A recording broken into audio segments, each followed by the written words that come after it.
جمیل، کلثوم، جمشید اور ثنا کے دباؤ میں آ کر اس نے نوید مراد سے شادی کر تو لی تھی، مگر اپنے بھائی بھابھیوں کے خلاف اس کے دل میں ایک گرا سی پڑ گئی تھی۔ پھر اس نئی زندگی کے آغاز میں ہی درپیش آنے والی تکالیف نے یہ فاصلے اور بڑھا دیے۔ وہ یہی سوچتی کہ کیا ہی اچھا ہوتا اگر بھائی اپنے دل بڑے کر لیتے، بھابیاں اپنے ظرف میں اتنی گنجائش پیدا کر لیتی کہ وہ سوہا کے ساتھ باقی عمر عزت اور سکون سے انہی کے گھر رہ کے کسی کونے میں گزار دیتی۔ ماما، آپ ابھی تک رو رہی ہیں؟ سوہا کی ملائم ہتھیلیاں اس کے گیلے رخساروں پر ٹھہر گئی۔ اس نے اپنے خیالوں سے چونک کر اسے دیکھا۔ بچپن اور لڑکپن کے سنگم پر کھڑی سوہا کی نظروں میں اسے ایک سنگلاخ بڑھاپا نظر آیا۔ وہ لرز کے رہ گئی۔ نہیں، میں رو تو نہیں رہی، میں تو… ایک سفید جھوٹ بولتے ہوئے وہ اپنی ہی بیٹی سے نظریں چرا گئی، جو آج اسے خود سے بڑی یا شاید بوڑھی نظر آ رہی تھی۔ آپ کیوں رو رہی ہیں؟ میں کوئی رو رہی ہوں کیا؟ ان کی باتوں پہ کیا رونا ماما، ان کی تو عادت ہے۔ اگر ہم ہر بات پہ رونے لگے تو رونا ہماری عادت بن جائے گی۔ اب منزہ کو لگا جیسے وہ اس سے عمر رسیدہ ہی نہیں، کہیں زیادہ دنیا شناس اور تجربہ کار بھی ہو گئی ہے۔ دل ہی دل میں وہ اپنی بیٹی سے مرعوب ہو گئی۔ میں اس لیے نہیں رو رہی بیٹا، میں تو دراصل مجھے تمہارے ماموں کی یاد آ رہی تھی۔ سوہا کی آنکھوں میں بے یقینی نظر آئی، مگر اس نے اختلاف ظاہر نہ کیا۔ بہت دن بھی تو ہو گئے ہیں ان سے ملے ہوئے، لیکن ہم تو زیادہ تر عید وغیرہ پہ ہی ان سے ملا کرتے ہیں۔ اس میں نئی کون سی بات ہے جو آپ اداس ہو رہی ہیں؟ سوہا کے لیے ماموں اور ان کے اہل خانہ سے یہ سرسری سے روابط معمول کی بات تھی، کیونکہ اس نے اپنے ہوش سنبھالنے کے بعد یہی روش دیکھی تھی۔ لیکن منزہ کا دل کٹ رہا تھا پرانے دن یاد کر کے، جب وہ بھائیوں کے گھر کی رونق تھی، بھابھیوں کی سہیلی تھی، کتنی محبتیں سمیٹتی تھی اس نے اس گھر میں، اور اب ذرا سی بات… گو وہ بات اتنی ذرا سی بھی نہ تھی، مگر ان بے شمار محبتوں اور خلوص بری یادوں کے سامنے اب وہ ہیچ نظر آ رہی تھی۔ اس بات کو خلش بنا کے دل میں میکے کے خلاف قدورت پال لینے کا اپنا فیصلہ اسے سراسر حماقت لگ رہا تھا، اپنی کم ظرفی محسوس ہو رہا تھا۔ چلے ماموں کے ہاں؟ ماں کے اس خیال پر وہ حیران ہوئی۔ ماموں کے ہاں؟ ہاں، کچھ دن رہ آتے ہیں۔ اس نے بیٹی کے تحیر سے نظریں چرائی۔ ویسے بھی لانگ ویکینڈ ہے، اسکول تو 3 دن بند رہے گا۔ مگر 3 دن ہم وہاں… پہلے تو آپ کبھی نہیں رہنے جاتی تھی۔ جاتی تھی، تمہیں یاد نہیں ہے، تب تم بہت چھوٹی تھی۔ اس نے تب کا ذکر کیا جب واقعی مظہر کی بے پناہ محبتوں کے باوجود وہ میکے کی جانب کھنچ کھنچ کے جایا کرتی تھی۔ پلڑا دونوں طرف کی محبتوں کا ایک ہی جیسا تھا، اور مظہر اس کے بھاگ بھاگ کے میکے جانے سے چڑ جایا کرتا تھا۔ کیا مصیبت ہے، تمہیں یہاں چین نہیں ہے؟ وہ استحقاق بری گرفت میں لیے اسے جھنجھوڑ کے کہتا۔ سخت لہجے میں ایک گدگدانے والا احساس چھپا ہوتا تھا۔ اور آپ کو پتہ نہیں کیا مصیبت ہے، بھاگے چلے آتے ہیں میرے پیچھے، کبھی 2 دن ٹک کے میکے نہیں رہنے دیا۔ وہ بھی پیار بری خفگی جتاتی۔ یار نہیں رہا جاتا، کیا کروں؟ کس کے بغیر نہیں رہا جاتا؟ وہ شوخی سے پوچھتی، محبت کے بھرپور اظہار کی چاہ لہجے سے ٹپک رہی ہوتی۔ اپنی سوہا کے بغیر؟ وہ چند ماہ کی سوہا کو گود میں بھر لیتا۔ اور تم کیا سمجھ رہی ہو، تمہارے بغیر؟ اچھا جی، ٹھیک ہے، پھر لے جائیں اپنی بیٹی کو، میں تو ابھی نہیں آنے والی۔ وہ ٹانگ پہ ٹانگ رکھ کے اطمینان سے بیٹھ جاتی۔ مظہر کی جلاہٹ قابل دید ہوتی۔ آئندہ جب بھی آؤں گی سوہا کو آپ کے پاس چھوڑ کر آؤں گی، ٹھیک؟ نکلنے دیتا ہوں میں تمہیں اکیلے۔ وہ دانت پیستا اس کی جانب بڑھتا، اور وہ کل کل کرتی ہنسی کے ساتھ اپنے بچاؤ کے لیے دوہری ہو جاتی۔ کہاں کھو جاتی ہے ماما؟ سوہا کی بات پہ وہ ایک جھٹکے سے حال میں واپس آئی۔ وہی مجرمانہ سا احساس دل کو گھیرنے لگا جو مظہر کی بے ساختہ یاد کے بعد اسے ستانے لگتا تھا۔ نوید مراد سے غفلت کا احساس، بے ایمانی کا احساس، کچھ غلط کر لینے کا ندامت برا احساس۔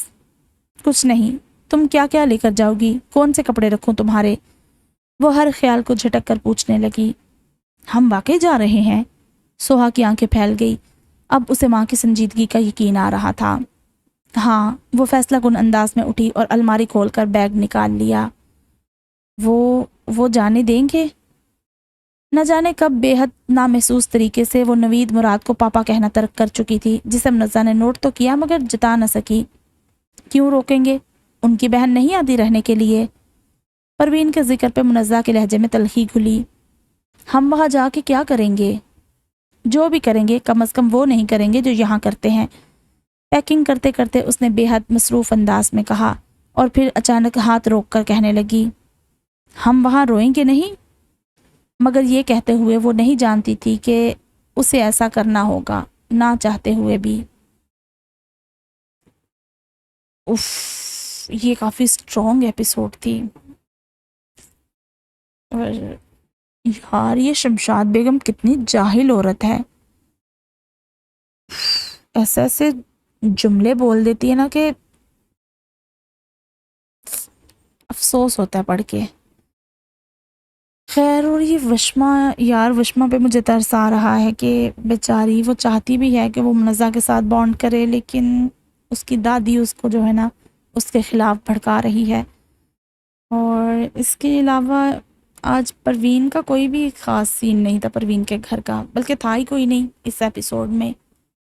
اور ہاں، رینا اور اصغر، یار یہ رینا کو بچے کا شوق تو بہت ہے لیکن وہ نہیں پال سکتی۔ اور مجھے ایسا کیوں لگ رہا ہے کہ اس نے جب بچی کا ذکر کیا تو سوہا کو وہ لینے کی کوشش کرے گا منزہ سے، اصغر جو ہے سوہا پہ اپنا حق جتائے گا، مجھے ایسے لگ رہا ہے۔ اچھا ہاں، جو میجر ایونٹ ایک اور ہوا ہے اس میں، وہ مہتاب کی مکرم سے شادی۔ یار مجھے نا جب وہ مہتاب کو لینے آنا تھا تو اس کی بیجی نے کہا تھا کہ ٹھیک ہے مکرم جو ہے نا وہ کل شہر جائے گا تو آتے ہوئے اسے لے آئے گا۔ تو جب اس نے سنا نا کہ مکرم آ رہا ہے تو مجھے تب بھی نا ایسے ڈاؤٹ سا ہوا کہ کچھ تو ہوگا۔ اور پھر جب اس نے تھوڑا سا طنز کیا تھا کہ خاندانی جو عورتیں ہوتی ہیں وہ اپنے ہسبینڈ کی جو ہے تھوڑی سی یہ جو خامیاں ہوتی ہیں ان کو چھپا لیتی ہیں یہ وہ، تو تب جب مہتاب نے آگے سے کچھ اس طرح کا کہا تھا کہ یہ تم مجھے سنا رہے ہو، تو مکرم جس طرح گڑبڑایا تھا اور مدیحہ نے بھی اس کی گڑبڑاہٹ نوٹ کی تھی، تو مجھے تبھی سمجھ آ گئی تھی کہ یہ معاملہ تو چلنے والا ہے اور اب دوبارہ اس کو طلاق بھی ہوگی مہتاب کو، تو اس لیے سوچ سمجھ کے ہی فیصلہ کرنا چاہیے تھا اسے۔ اور مکرم اتنا سمجھدار تھا، اس نے کیسے یہ سب اتنا نہیں سوچا، لیکن خیر اس کو بعد میں پچھتاوا بھی ہو گیا اور وہ راہ راست پہ بھی آ گیا، اچھی بات ہے۔ لیکن اس سب سے مدیحہ اور جعفر کا رشتہ جس طرح افیکٹ ہوا ہے وہ نہیں اچھا ہوا۔ دونوں اب تو جا کے کہیں سیدھے ہو رہے تھے، اب تو ان کا رشتہ ٹریک پہ چلنے لگا تھا اور ساتھ ہی یہ والا مسئلہ ہو گیا۔ اب میرے خیال سے ایسا ہوگا کہ جعفر ٹھیک کرنا چاہے گا اور مدیحہ جو ہے نا وہ انٹرسٹ نہیں دکھائے گی، پتہ نہیں کیوں مجھے ایسا لگ رہا ہے۔ اینیویز دیکھیں گے آگے کیا ہوگا، ٹھیک ہے؟ تو جلد ہی ملتے ہیں نئی ایپیسوڈ کے ساتھ، تب تک آپ اپنا بہت سارا خیال رکھیں، اللہ حافظ۔